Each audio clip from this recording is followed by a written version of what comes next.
Hello, Jake, mga ka-farmers. Ito po yung ating land area dati last year. Ito yung mga nakikita nyo noon na mga maraming bunga last December. So ngayon, magtatanim tayo ulit dito sa upland area na to. Ito pa rin yung site ng ating tinaniman nung una. So nandun yung ating kubo. Ang binago lang natin dito yung mga main breaker. Yung poste na talagang matitibay sa gilid yan.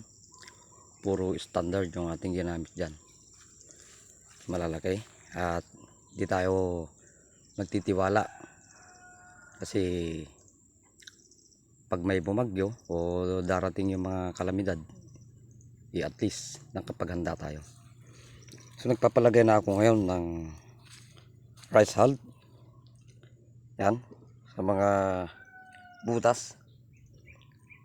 Double row pa rin yung ating traditional method na ginamit dito.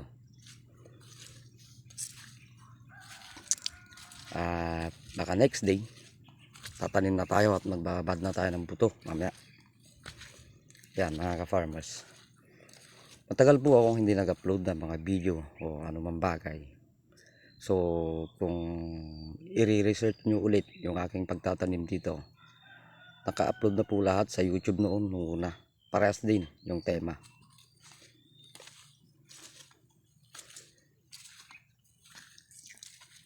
Ginawa nating 1 meter talaga yung pagitan ng bawat puno ng ampalaya. Yan. So naglagay na tayo dito ng 70% na rice hull. So pag nagtanim tayo dito, tatabunin ulat natin ng organic. Yung organic na gagamitin natin, yun yung sodium, fruit sodium organic fertilizer. Ito, i-maximize lang niya ito, yung lupa. Ang sa ganon, kagaya kagabi, umulan ng heavy rate na 25 Celsius degree. So natabunan yung ibang butas. So ngayon, inuulit ko. Pag nakalagay na ng ganyan lahat, so wala na tayong problema. Yan. Wala tayong workers dito nakasama.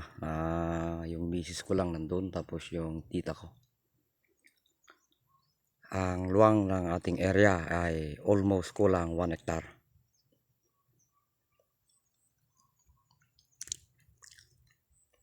Ito yung sinasabi ko na kapag nagtanim ka, kinakailangan tatimingan mo yung temperatura ng panahon. Kinakailangan yung pag-iisip mo ay kalmado lang, kasi kapag gulo, pati trabaho mo magugulo. Yan. Dito po ito sa bound of Alfonso Listay, Pugaw and Isabela.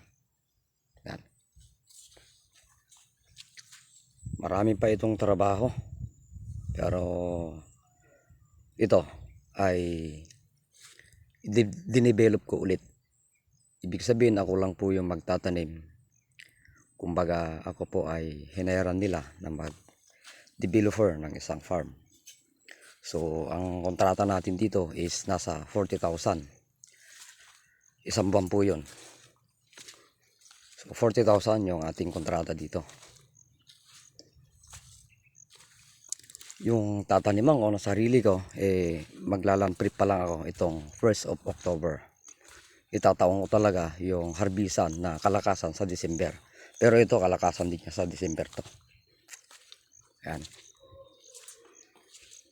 Ang kagandahan lang dito sa upland area ay namamaximize yung mga insekto.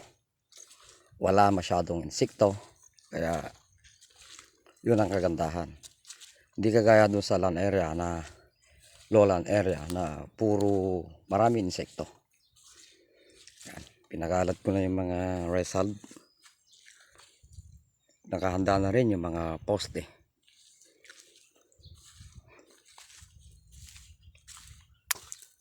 Matagal po akong hindi nag-upload sapagkat ako kasi hindi po ako vlogger.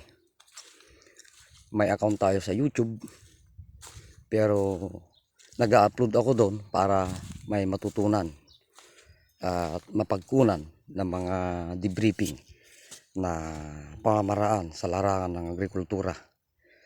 Kasi lahat ng napapanood ko sa YouTube, hindi po tinuturo ng maganda at accurate na pamamaraan yung pagtatanim. Pero ako, tinuturo ko mula pagka land preparation, lahat-lahat. Mga problema kung kinakailangan, dapat yun talaga ang alituntunin para masundan po yung mga baguhan na farmers. Anong silbi yung ating pinag-aralan sa Gap Technology Farming kung hindi natin isi-share sa mga katropa? Maraming makukulit na farmers na matitigas ang ulo na paggawa pa lang ng trellis, pagpoposte ay hindi nila sinusunod yung tamang traditional method. Kaya kapag namunga o di kaya maganda na yung tanim, humangin lang, nahampas ng hangin, natutumba yung kanilang mga trellising. Pero ako kasi adjustment ako. Gaya, nakikita po ninyo yung mga poste ko. Yan.